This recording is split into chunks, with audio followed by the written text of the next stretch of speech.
To declare a powerful and impactful testimony, let us all welcome a 144 leader from the Nations Network, Princess Den Paclibar.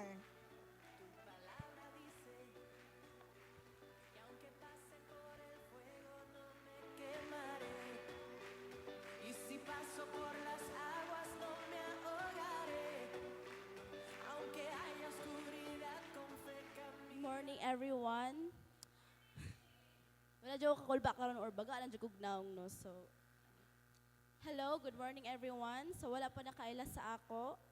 I am Princess Den Paclibar, 144 nila Pastor Charlie and Pastora Eunice, under the leadership of beautiful Ate Sheila Faye Maramba, sa network of Team Nation. Thank you, mentors, for this opportunity to share my testimony. Start me on journey year 2014 when my parents received the Lord way back 12 years ago. Nag-start ko uban-uban as a kid, although nag-start ko uban-uban as a kid, although wala ko kasabot at the time. But God journeyed with me and processed me until hinay-hinay na ko nasabtan ang transformed life o ang pakipag-relationship sa iyaha. No, thank you, Lord. When I started, grabe jud ko kamaldita. Grabe jud kamaldita and insecure.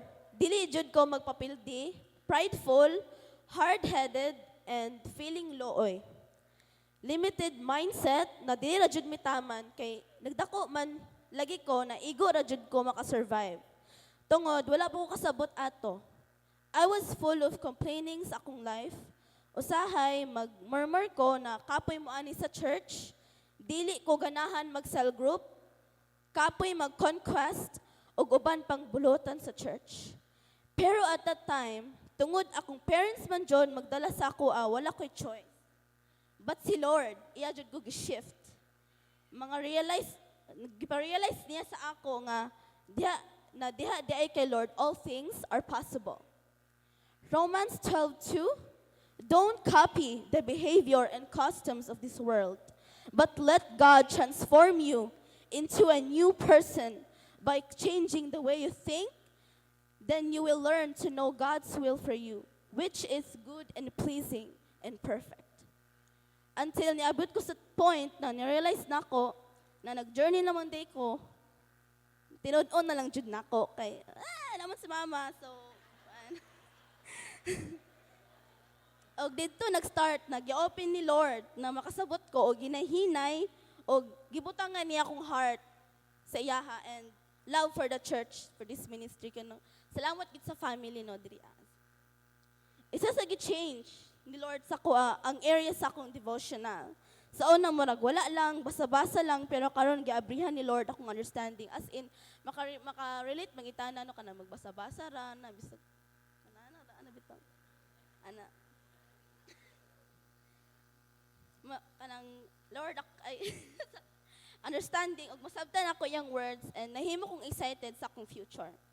Ikaduha gi-change ni Lord sa kuha is sa area sa pag-serve sa iyaha. Sa una, negative akong pagtan-aw the moment mag-serve akong family dito sa church and kay feeling na ko lagi luoy me.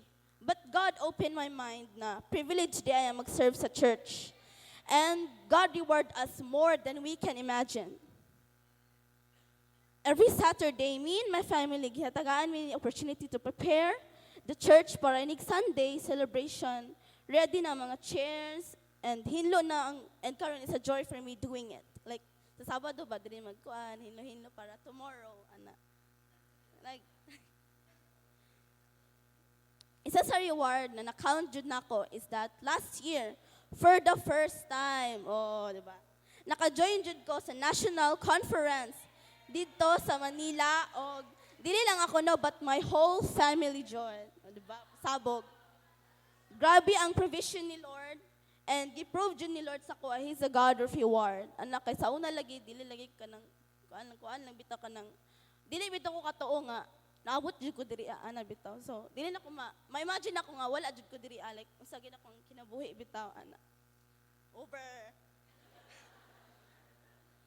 Gi-change of the Lord ang area sa pagiging consistent. Karon, every cell group ug Sunday celebration, non-negotiable na jud sa ko. Present jud ko ana. Oh my God, over.